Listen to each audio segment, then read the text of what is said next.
If you's ever wondered how a tiny speck of dust floating on a sunbeam got so sparkly, or what a rainbow's favourite colour is, then you would probably be a good candidate for one of the strangest jobs a fairy can have. You see, there's a raggle-taggle band of fairy folk that's given themselves the thankless task of making sure that little bits of everyday magic, well, that those little bits of magic, they happen every day. They call themselves the Regulatory Regulators, because they works tirelessly behind the scenes, ensuring that these tiny miracles seem regular and nothing out of the ordinary. Now, we ain't talking about none of them there lightning bolts or fireballs or even them rabbits jumping out of hats. Ooh, any rabbits in there? No, silly me, I just got a few hairs. Ah! No.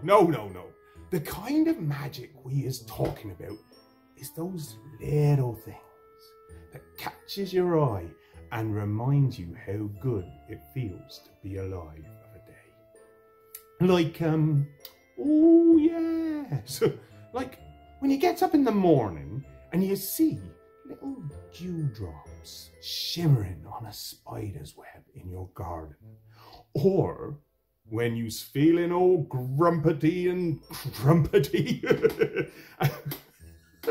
and the sudden sweet song of a little bird perks you up like this. I never was any good at whistling, or wrestling for that matter. Now, those be the kind of magical things I is gabbling on about today. You know the ones. Can you think of any? No. Some people might say that these kind of things, well, they'd be there anyway. And that is simply nature doing what nature does best. Did you never stop and wonder why those particular things was there at the exact full moment that you was wandering on by? I mean, who kept them dewdrops hanging on that web till just before you saw them? Or polished them so they caught the light just right, that they sparkled and glittered in the sunlight? That would be them fairy regulators, you see. Look, they don't ask for payment in return. Instead, they just get the satisfaction of seeing you fair folks smile. They does love it. You remember our story about smiles? Fairies love a good grin. Now, where did she go? Ah, yes. Mossy Top was one of those regulators. Oh, there she is. Hello, Mossy Top. I wondered where you got to. And had worked her whole life worrying about these little details that make life so special for the rest of us. Whether it was measuring molehills or polishing petals, she worked tirelessly making magic for the rest of us to enjoy. Did you know? Now, like all regulators, she started out eager to please, and like all of the luckiest beginners, failed many, many times before she succeeded. But her first success, why, that was the sweetest, because she had to work so hard to make it happen. And to tell you the truth, that is our Hokey Pokey fairy tale for the day. So, would you like to hear it? Oh, very well then. Here we go. Once upon a gribbledy-grob, there was a young fairy called Mossy Top. Where is she now? Mossy Top? We can't see her anywhere. Oh, there she is. Ah! She gets everywhere. Look, there she is. 1 minute here, 1 minute there. I can't believe it. Where was I? Ah, yes. Once upon a gribbledy-grob, there was a young fairy called Mossy Top who loved nothing more than making folks smile and laugh. So when she left fairy school, she went to work as what's known as a regulator. Now, a regulator... Oh, Oh, we already talked about what a regulator was, wasn't it? Eh? Well, we don't have to talk about that. See, and where was I? Ah, yes. To say Mossy Top wasn't naturally good at her job, well, that would be an understatement. For example, one time she saw this fella on his way home and tried to waft the smell of delicious sausages to remind him of his mum's cooking. Has you ever had that when you've been walking down the street? A lovely smell hitting you of someone cooking their food and it reminds you of home. Well, that's what Mossy Top tried on this particular night. Well, just as she opened her magic bottle of stinky things, a sudden gust of wind blew the smell all down the street. And instead of making the chap smile, she set every dog a-howling for miles. The man clamped his hands over his ears and he ran home grumbling and grumpeting. And so it was on the very day we joins her. You see, one minor miracle after another turned into a major disaster. I did tell you she was good at measuring molehills, right? Maybe she's turned them into mountains, you see? Turning a mountain into a molehill, no. Nothing seemed to be going right for poor old Mossy Top. Bit like my joke, eh? She was just about to give up and head back to her little mushroom house on top of the hill when she saw something that stopped her dead in her tracks and made her pull her stripy socks up. You see, a little ways off, she saw a little itty-bitty girl crying her eyes out, sitting by a little tree. Oh, ain't that sad, eh? The girl seemed so upset, and Mossy Top might have only been small, but it was said that her heart was very, very big. So she fluttered over to the girl to see if she could work out what was making her unhappy. But the girl had her head down and she was sobbing so loudly that she couldn't see or hear Mossy Top at all. Oh, I've got to do a fairy voice now. What one shall I do today? Oh, here we go. Sorry, Mossy Top. I wonder what has upset her. That was a good one, wasn't it? Wondered the fairy. She looked around to see what could be causing the little girl so much distress. And then she saw something sitting under a bench. It was an old grey carrier bag. Now, I got an old grey carrier bag around here. Ah! Here he is, there it is, look. An old grey carrier bag. Woo! It was sitting under a bench. I wonder what I'd done with that for a minute. I bet, oh sorry, fairy voices, I ain't good at these, hang on. I bet that's it, said Mossy Top. I bet she's sad because someone has thrown litter on the ground. So Mossy Top decided to help by cleaning up and putting that bag into a nearby garbage bin. That's very nice, isn't it? Picking up litter. So she fluttered over to the fluttered over to the... She fluttered over to the carrier bag and picked it up. Now, I don't know if you knows this about fairies, but they are invariably very small. And Mossy Top, well, she was no different. The little fairy, she grabbed the carrier bag by its handles and dragged it up into the air with her, like this. But just as she was near the trash can, a big old gust of wind caught and filled the bag with air. Oh, and blew it like a big billowing sail, like this.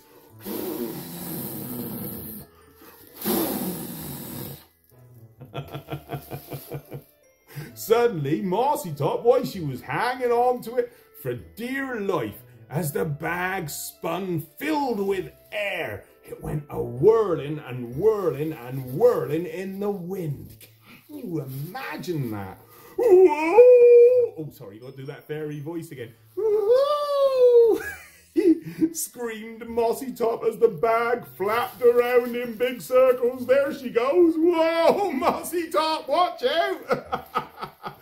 A short way away, An elderly couple who was going on an afternoon stroll saw the bag a-flying, but because their eyesight and their hearing wasn't as good as it had been when they was kiddlywinks, they didn't see little Mossy Top. They just saw that carrier bag fluttering gently in the breeze like a dancer waltzing round in circles. Why, that couple, they stopped and they watched and they saw it rise and fall for a few minutes, and they turned and looked at one another. "It reminds me of the night we met," said the little old lady.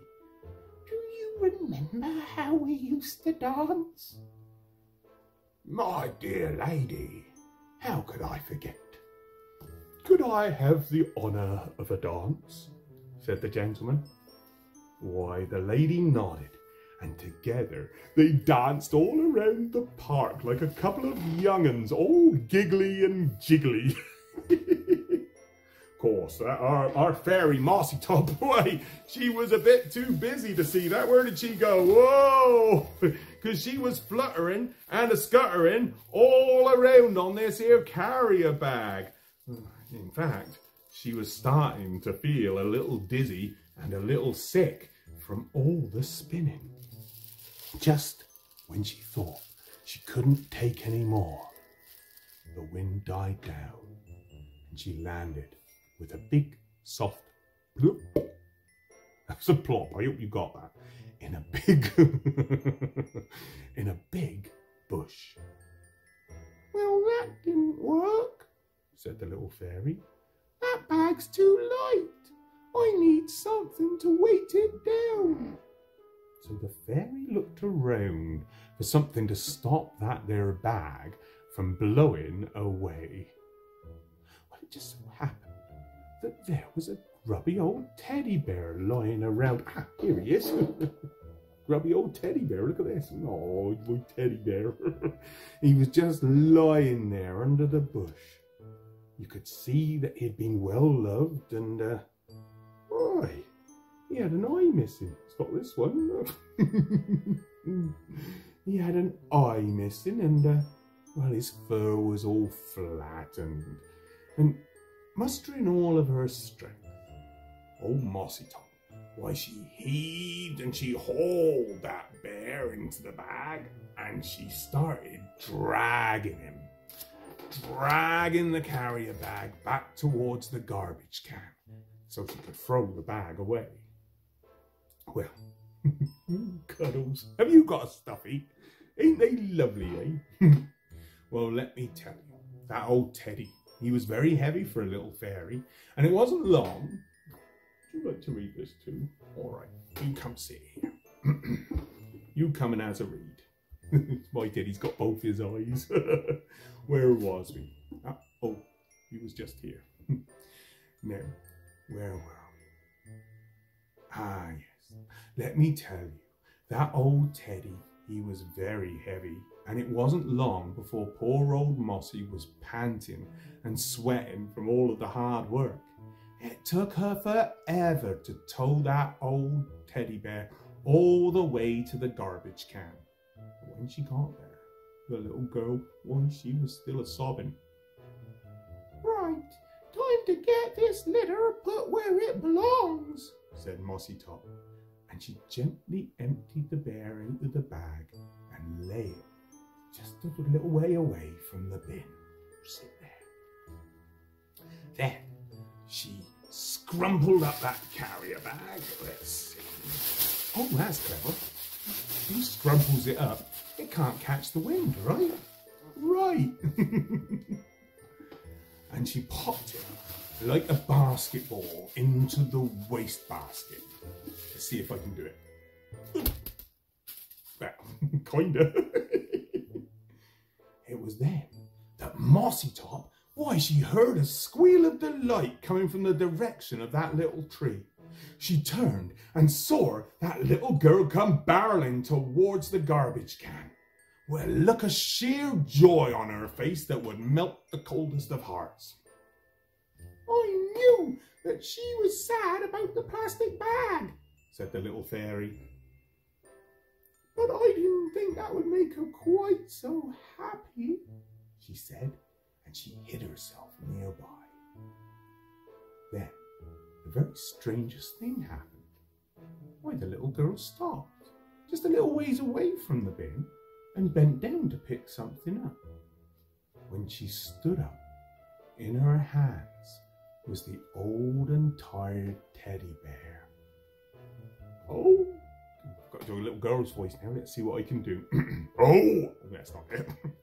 Oh, Gregory, I thought I'd... Oh, it sounded like the fairy. Hang on. Oh, Gregory. There we go. Oh, Gregory, I thought I had lost you for... Oh, still the fairy out. Here we go.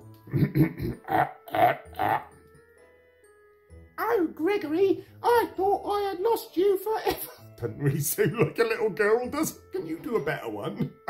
So let's get back to the point of the story, right? Oh, Gregory, I thought I had lost you forever. The little girl laughed, and she gave the stuffy the biggest hug you can imagine. I couldn't find you anywhere, and I was so sad. But how did you get here? Mossy thought. She watched all this from the safety of her hiding place, and she suddenly realised that the girl hadn't been sad about the carrier bag being under the bench at all. She'd just been missing her lost stuffy. Oh, she must have lost it underneath that bush before, and that was why she was crying. So even though Mossy Top hadn't realised it, she had managed to perform an everyday miracle after all, reuniting the little girl with her stuffy teddy bear. In fact, when you think about it, she had done more than one of those them everyday miracles. Let's see now, what else? Oh yeah, she had put the garbage in the garbage can, so she picked up litter, right, Ted? Yeah. What else had she done? She made that couple remember when they used to dance, right? And that made them dance around the park like they was young again. So, next time you see something you might think is, well, it's something ordinary, but it catches your eye and reminds you how good it is to be alive, don't forget to tip your hat. Oh, I got hat hair. I told you there was a hair in this hat. You see, you never know. Maybe it wasn't just an ordinary and commonplace thing that caught your eye after all. Maybe it was one of our regulatory regulators, a little fairy trying to add magic to your life just to make you smile. Isn't that a lovely story, eh? Well, my dears, that's the end of my Hokey Pokey fairy tale for today. I hope you enjoyed it. Don't forget to give me a like just down here on the page. Oh, and you can also follow, can't they, eh, Ted? You see, when you follows the page, or you subscribes, or whatever you calls it on these internetily things, why, that makes sure you'll know about it for next week when I does another one. Because we does these every Friday. Fairy Tale Friday, I likes to call it these days. Oh, yeah, and the other thing, and this is most important of all, stay safe and stay positive, won't you? Oh, and one more thing. From me, Fizzlewit, and all my fairies, I hopes you have a lovely and wonderful day. And I hopes that your nights and the days to come is even better. Toodle pip.